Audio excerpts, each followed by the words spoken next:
أعوذ بالله من الشيطان الرجيم. يا أيها الذين آمنوا كتب عليكم الصيام كما كتب على الذين من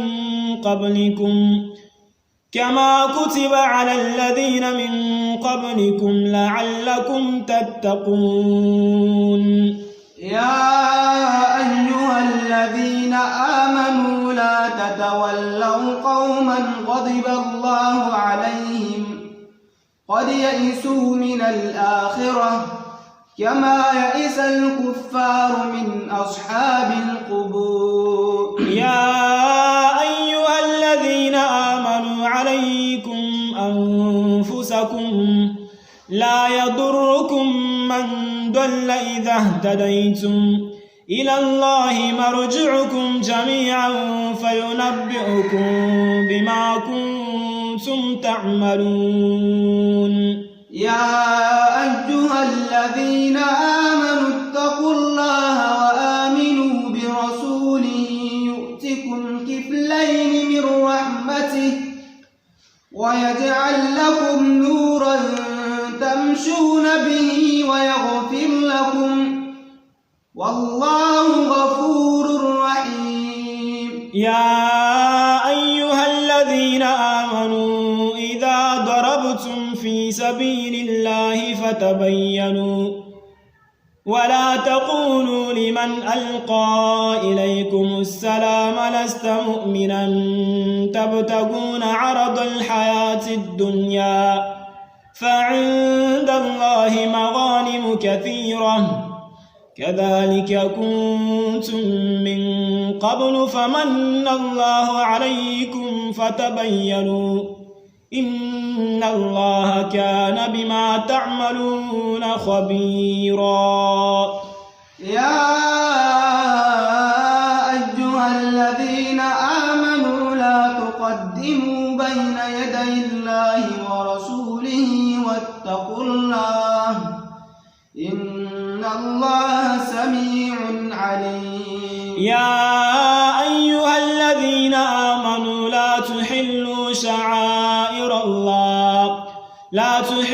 شعائر الله ولا الشهر الحرام ولا الهدي ولا القلائد ولا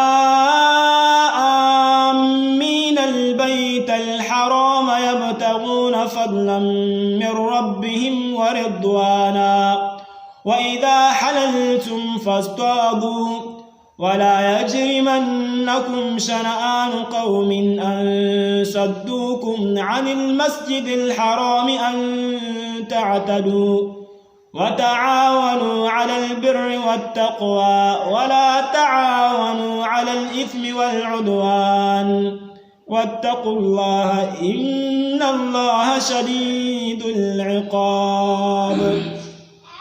يا أيها الذين آمنوا إن من أزواجكم وأولادكم عدوا لكم فاحذروهم وإن تعفوا وتصفحوا وتغفروا فإن الله غفور رحيم. يا أيها الذين آمنوا لا يحل لكم أن ترثوا النساء كرها ولا تعضلوهن لتذهبوا ببعض ما آتيتموهن إلا أن يأتين بفاحشة مبينة وعاشروهن بالمعروف فإن كرهتموهن فعسى أن تكرهوا شيئا ويجعل الله فيه خيرا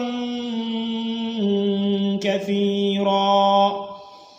يا أيها الذين آمنوا إذا ناديتم الرسول فقدموا بين يدي نجواكم صدقة ذلك خير لكم وأطهر فإن لم تجدوا فإن الله غفور رحيم. يا أيها الذين آمنوا ما لكم إذا قيل لكم انفروا في سبيل الله اثاقلتم إلى الأرض أرضيتم بالحياة الدنيا من الآخرة فما متاع الحياة الدنيا في الآخرة إلا قليل. صدق الله العلي العظيم.